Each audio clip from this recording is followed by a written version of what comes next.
Salam, j'espère que vous allez bien. Nous allons commencer la séance d'aujourd'hui. C'est une séance de vocabulaire, mais nous allons enchaîner avec la séance précédente, la lecture-compréhension. Et qu'est-ce que nous allons faire? Nous allons commencer par la correction de la situation de l'activité de mobilisation que je vous ai donnée. Un rappel sur cette activité. Activité de mobilisation, l'objectif argumenté en présentant des explications, la consigne, tu veux t'engager dans une campagne de sensibilisation en faveur de l'environnement. Quels sont tes objectifs? Produis 2 phrases, voilà la tâche, produis 2 phrases en choisissant l'un des thèmes suivants. Vous avez 4 thèmes, le reboisement, l'utilisation de l'énergie solaire, l'emballage en plastique et le dernier, le gaspillage d'énergie. Je vous ai accordé le temps, bien sûr, de prendre cette activité sur vos cahiers. Certainement, vous avez fait cette activité et maintenant, nous allons proposer une solution possible, c'est-à-dire que les phrases que vous avez produites, elles sont bien, je pense qu'elles sont bien. Et moi, je vous propose des propositions, d'accord? C'est-à-dire pour vous guider dans l'amélioration des productions que vous avez déjà faites. Pour le thème 1, le reboisement.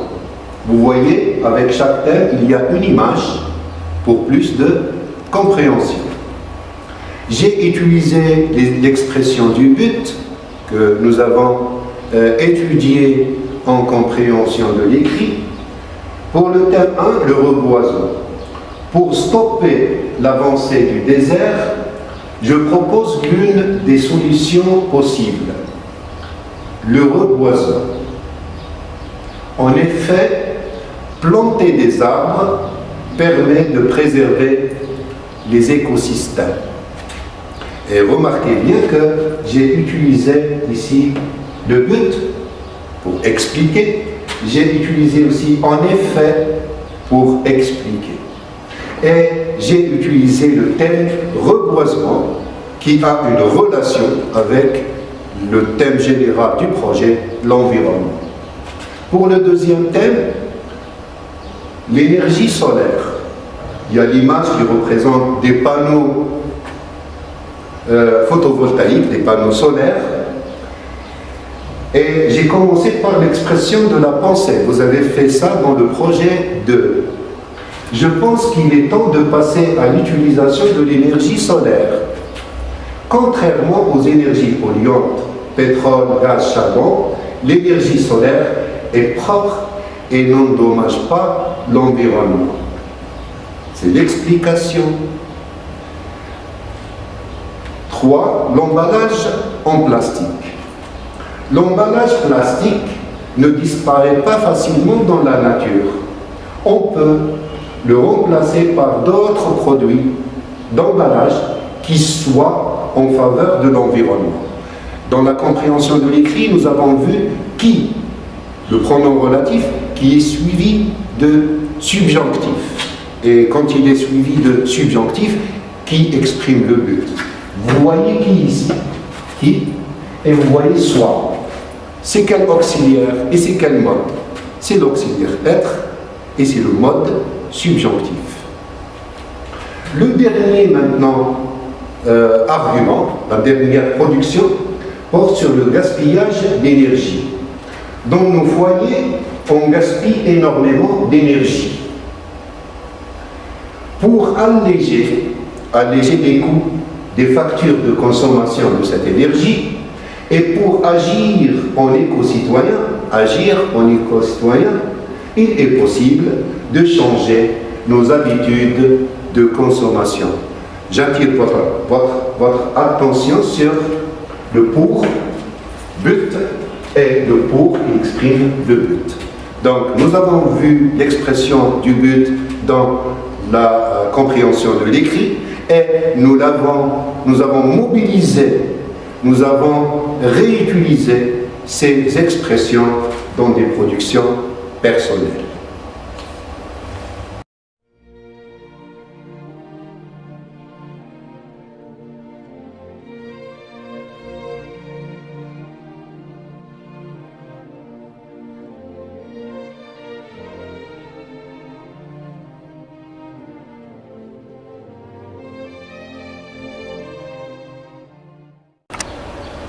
Après avoir corrigé l'activité de mobilisation et établi un bon enchaînement avec la compréhension de l'écrit, aujourd'hui et dans cette séance, nous allons voir une séance de vocabulaire. Nous allons travailler sur un texte qui se trouve à la page 110. Donc ouvrez vos livres à la page 110. Nous allons travailler sur le support espèces animales en danger. J'attire votre attention sur animal. Nous allons parler d'animaux et qui sont menacés, qui sont en danger. Et nous avons les objectifs suivants. Nous allons d'abord identifier le champ lexical de la faune et nous allons le relever dans des tableaux et dans des schémas. Voilà le texte que vous avez sur la page 110. Nous allons faire une lecture ensemble, bien sûr le crayon à la main, et j'attire votre attention avant la lecture sur les mots qui sont soulignés. Je commence la lecture. Le rapport Planète Vivante Canada, récemment dévoilé par le Fonds mondial pour la nature, lance un signal d'alarme. Ce signal d'alarme, il est expliqué dans la phrase suivante.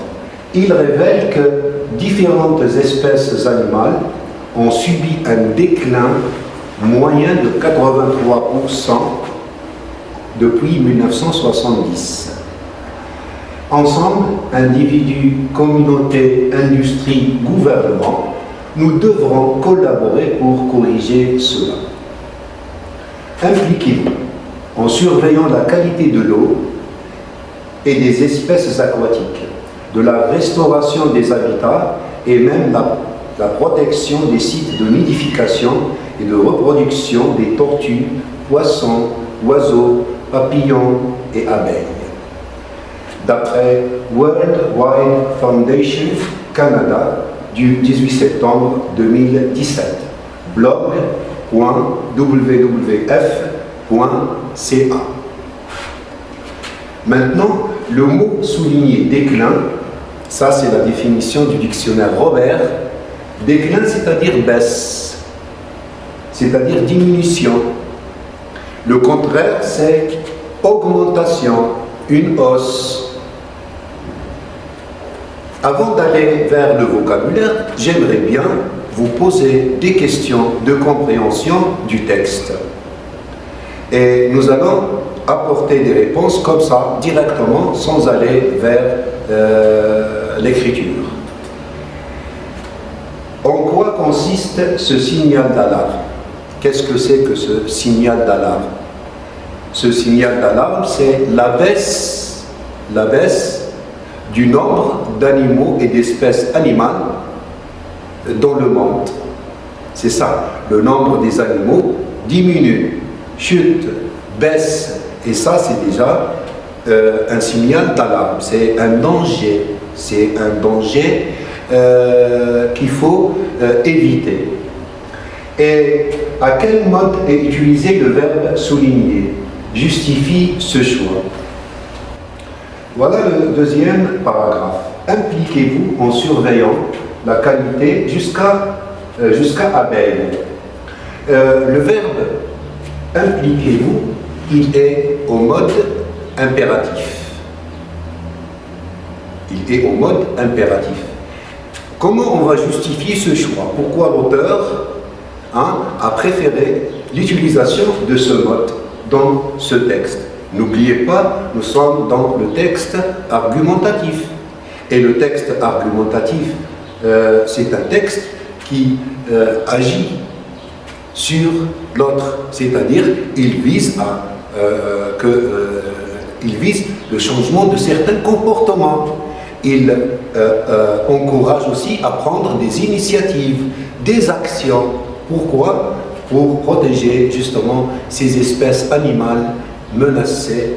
Donc, l'auteur nous demande de nous engager, de nous impliquer dans la protection de ces animaux qui sont menacés de disparition les tortues, les poissons, les oiseaux, les papillons, les abeilles. Et ce texte-là, c'est un appel, c'est une incitation à prendre des initiatives en faveur de l'environnement. Commençons maintenant par les activités de vocabulaire. La première activité, regardez bien l'objectif que nous allons réaliser. Identifier le champ lexical de la faune. Ça se trouve dans le texte. Et la consigne attribue à chaque animal le nom cité dans le deuxième paragraphe du texte. Dans le deuxième paragraphe, il y a des noms d'animaux qui sont cités. Vous allez les attribuer aux images que vous allez voir maintenant. Voilà. Dans le deuxième paragraphe, vous avez déjà ce paragraphe sur votre manuel. Il y a des noms cités. Relevez ces noms-là et attribuez à chaque image le nom qu'il faut.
Voilà les réponses que vous avez trouvées.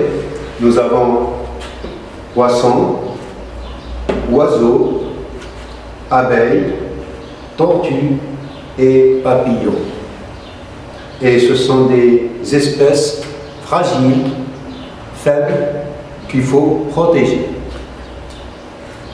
On passe maintenant à l'activité 2. L'activité 2 vise un objectif précis.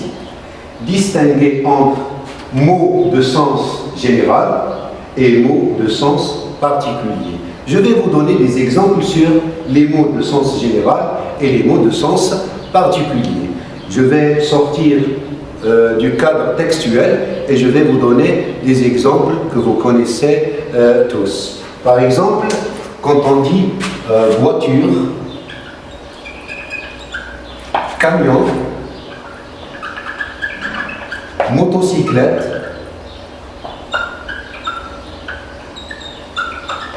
voilà, voiture, camion, motocyclette. Le nom qui pourrait englober tous ces objets-là, c'est véhicule. Véhicule. Ça, c'est un nom de sens général. Et voiture, camion, motocyclette, c'est des noms, bien des mots de sens particulier. Particulier. Quand on dit véhicule, Nous sommes dans le général, véhicule, mais il s'agit de quoi exactement? Il pourrait s'agir d'une voiture, d'un camion ou bien d'une motocyclette. Je vous donne un autre exemple.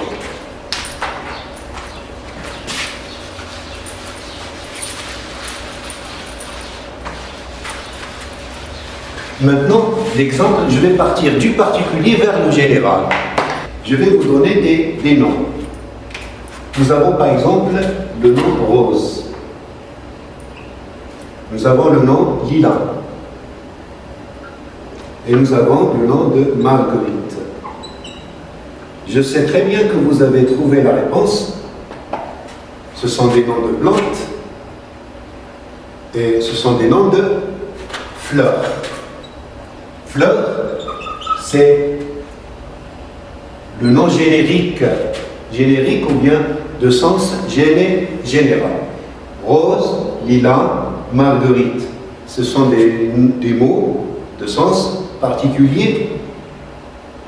Donc, général, particulier. C'est ce que vous allez faire dans cette activité. Vous avez des noms de sens général, mammifères, poissons, oiseaux, reptiles. Et vous avez un ensemble d'images, beaucoup d'images. Vous allez placer ces mots-là, de sens particulier, dans les catégories de mots de sens général, mammifères, poissons, oiseaux. Je relis la consigne. Place chaque animal menacé de disparition dans la classe animale à laquelle il appartient. Mammifères, poissons, oiseaux, reptiles. La durée de cette activité, c'est 8 minutes et le support, c'est un ensemble d'images. Mais avant d'aller aux images, il faut d'abord prendre ce tableau-là. Mots de sens général, mots de sens particulier. Mammifères, oiseaux, poissons, reptiles. Et les images que vous allez regarder, vous allez placer le nom de chaque animal dans la catégorie qui lui convient. S'il s'agit d'un mammifère, vous le placez ici. S'il s'agit d'un reptile, vous le placez dans cette ligne, et ainsi de suite. Prenez d'abord ce tableau-là.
Vous pouvez dire aussi que nom générique, général ou bien générique.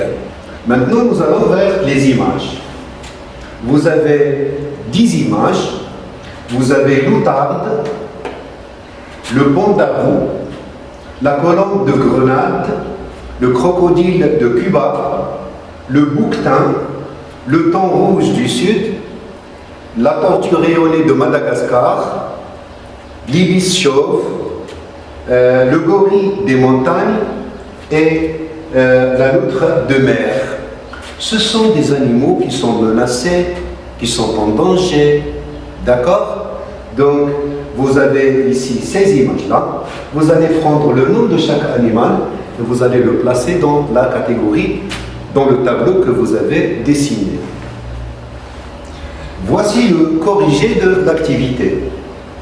Nous avons dans la catégorie mammifères, vous avez le gorille des montagnes, le bouquetin, le pandarou et la loutre de mer. Dans la catégorie oiseaux, nous avons l'outarde, l'ibis chauve et la colombe de Grenade. Pour les poissons, nous avons le thon rouge. Et pour les reptiles, nous avons le crocodile de Cuba et la tortue rayonnée de Madagascar. Donc, essayez maintenant de faire une comparaison entre ce corrigé et le travail que vous avez réalisé. Et essayez de corriger si vous avez fait des erreurs. Maintenant, nous allons passer à une troisième activité. L'objectif, c'est produire des antonymes. Les antonymes, ce sont les mots contraires. La consigne, à chaque action défavorable, une action favorable. Ça, c'est le titre de l'activité. À chaque action défavorable, c'est-à-dire une action qu'on n'aime pas, qu'il ne faut pas faire, hein, il existe une action favorable, une action qu'il faut faire, une action qu'on aime.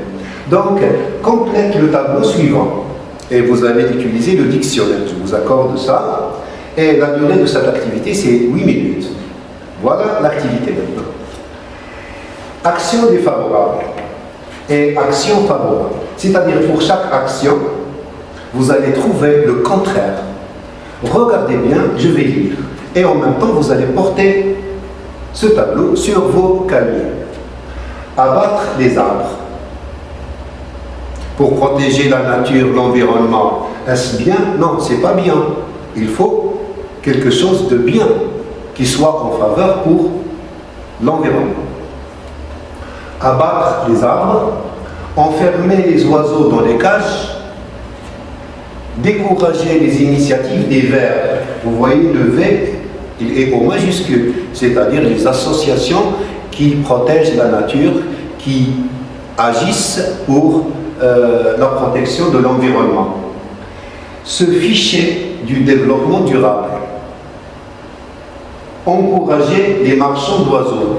Hein, vous savez, il existe un commerce, hein, le commerce d'oiseaux, les marchands d'oiseaux. Donc, encourager les marchands d'oiseaux. Est-ce bien? Bien sûr que non. Gaspiller le papier. Ignorer les fonctions des animaux dans l'équilibre naturel. La dernière ligne, renier les droits des animaux. Vous savez, les animaux, eux aussi, ils ont des droits qu'il faut respecter, qu'il faut observer. Donc, essayez maintenant de trouver le contraire de chaque expression. De chaque expression.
La connexion de cette activité est affichée. Abattre les arbres, reboiser, planter des arbres, enfermer les oiseaux dans les cages, libérer les oiseaux dans la nature, décourager les initiatives des Verts, encourager les initiatives des Verts, se ficher du développement durable, s'intéresser au développement durable, encourager les marchands d'oiseaux, punir les marchands d'oiseaux, gaspiller le papier, économiser le papier, ignorer les fonctions des animaux dans l'équilibre naturel, connaître les fonctions des animaux dans l'équilibre naturel, renier les droits des animaux, le contraire c'est reconnaître les droits des animaux. Et là, j'attire votre attention, cet exercice-là, cette activité, elle est très importante dans l'expression écrite, dans la production écrite. Vous allez écrire, produire un texte argumentatif en faisant comme ça. Il y a des choses qu'on n'aime pas et qu'on appelle défavorables, il y a des choses qu'on aime, qu'on appelle actions favorables. Donc la situation d'intégration de départ a besoin de ce genre d'idée.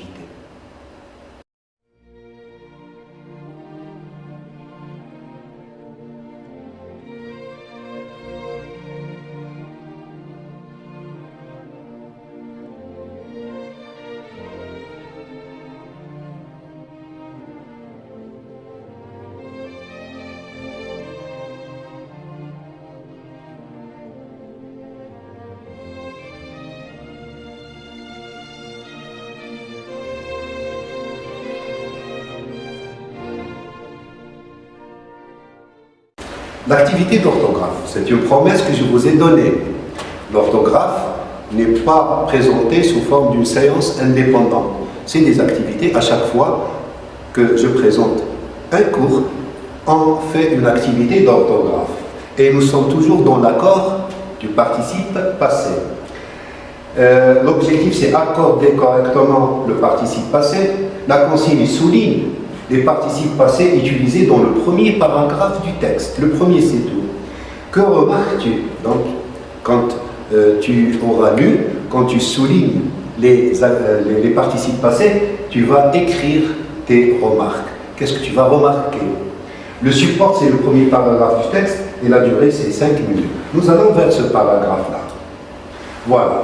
Le rapport Planète Vivante Canada, récemment dévoilé par le Fonds mondial pour la nature, lance un signal d'alarme. Il révèle que différentes espèces animales ont subi un déclin moyen jusqu'à la fin du texte. Donc, est-ce que vous avez trouvé? Je vous accorde encore quelques secondes pour souligner les participes passés, les deux participes passés qui existent dans ce paragraphe.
Certainement, vous avez souligné le participe passé dévoilé et le participe passé subi. Donc, il existe deux participes passés dans ce paragraphe-là. Donc, il y a deux participes. Maintenant, dévoilé, le participe passé dévoilé, ce sont les remarques. Ce participe passé est utilisé seul, sans auxiliaire. Il n'y a ni avoir ni être. Donc, il s'accorde. La règle dit, quand le participe passé est employé seul, il s'accorde. Et il fonctionne comme un adjectif qualificatif. Deuxième remarque, subi. Ce participe passé est utilisé avec l'auxiliaire avoir, on. L'auxiliaire avoir. Le complément d'objet direct est placé après le verbe. On subit quoi? Un déclin jusqu'à la fin. Ça, c'est le complément d'objet direct. Il est placé après le verbe. Donc, il n'y a pas d'accord. Il ne s'accorde pas.